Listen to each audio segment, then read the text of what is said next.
اعوذ باللہ من الشیطان الرجیم بسم اللہ الرحمن الرحیم ایاک نعبد و ایاک نستعین۔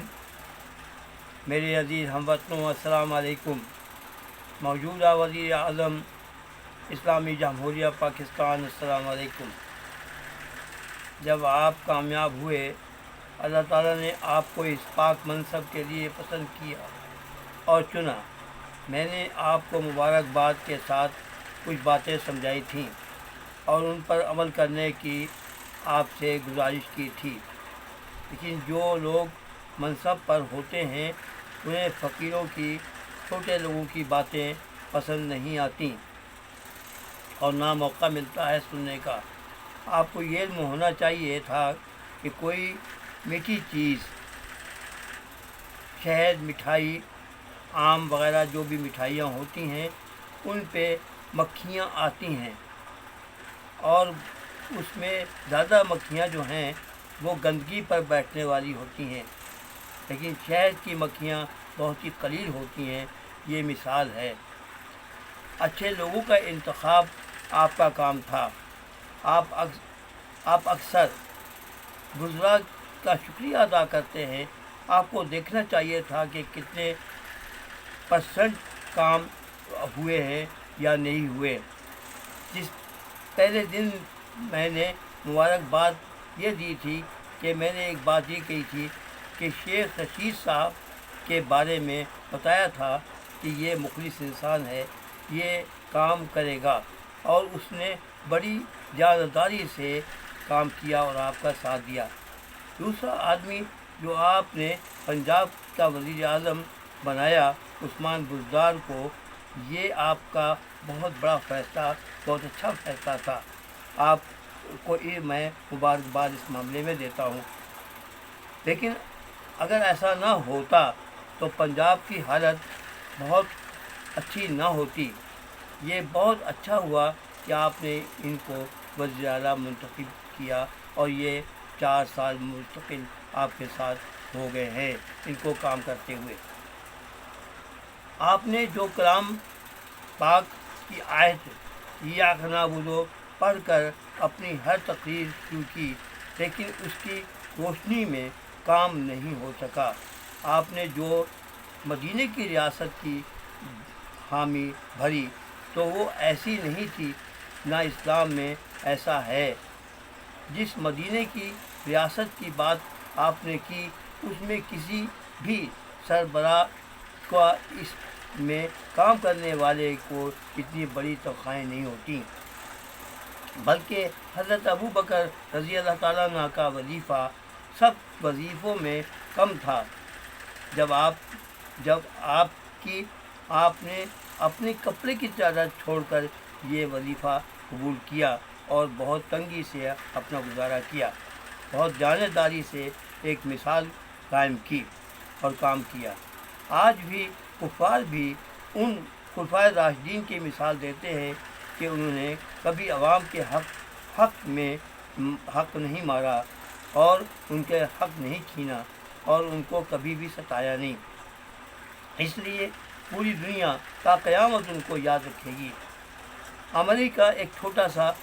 امریکہ اور ایک چھوٹے سے ملک کے ساتھ کافی عرصہ جنگ ہوئی، لیکن آخرکار امریکہ کو وہاں سے بھاگنا پڑا، کیونکہ اس چھوٹے ملک کا سربراہ چٹائی پہ بیٹھتا تھا اور مٹی کے برتن میں پانی پیتا تھا، اور وہی اس نے امریکہ کے صدر کو پیش کیا۔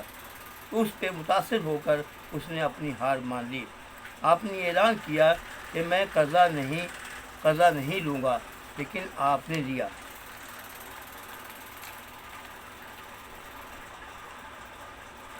آپ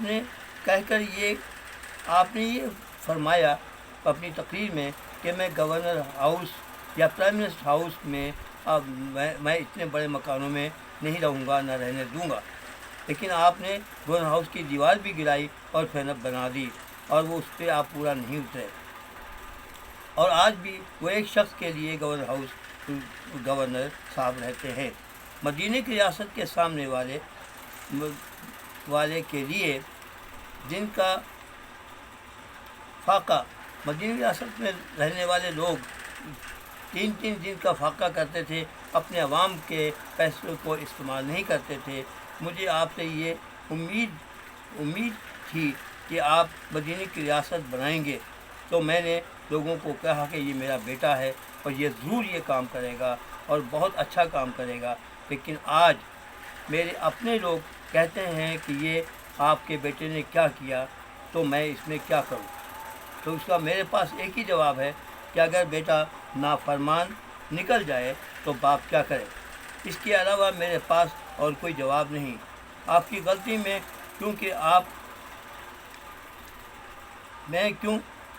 کی غلطی یہ ہوئی کہ آپ نے اس پہ عمل نہیں کیا اور کرنا چاہیے تھا۔ خدا کے فضل و کرم سے آپ مدینہ کی ریاست بنا سکتے تھے، لیکن ایسا نہیں ہو سکا اور شکاریوں کی شکار میں آپ پھنس گئے۔ ان کو موقع مل گیا اور انہوں نے آپ کو پھنسا لیا، آپ کو اس جال میں پھنسا کر عوام کے سامنے شرمندہ کروا دیا۔ 75 سال سے جانتا ہوں کہ میں آپ کے اس بہت بڑی غلطی یہ ہوئی کہ آپ نے ہندوستان کی گورنمنٹ کو سمجھایا تھا کہ آپ بھی ایٹمی ملک ہیں اور میں بھی ایٹمی ملک ہوں، پاکستان بھی ایٹمی ملک ہے، دونوں تباہ ہو جائیں گے اور سب مر جائیں گے، آپ بھی مر جائیں گے، ہم بھی مر جائیں گے۔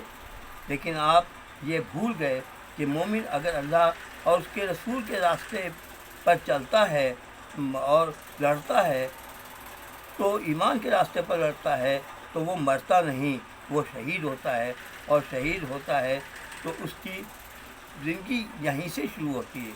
آپ دل کے صحیح ہیں، ایماندار ہیں، شریف ہیں، انشاءاللہ اللہ آپ کے ساتھ ہے، آپ یہ سب کام کر سکتے تھے۔ یہ چھوٹی سی گزارش تھی جو میں آپ کے سامنے پیش کر رہا ہوں۔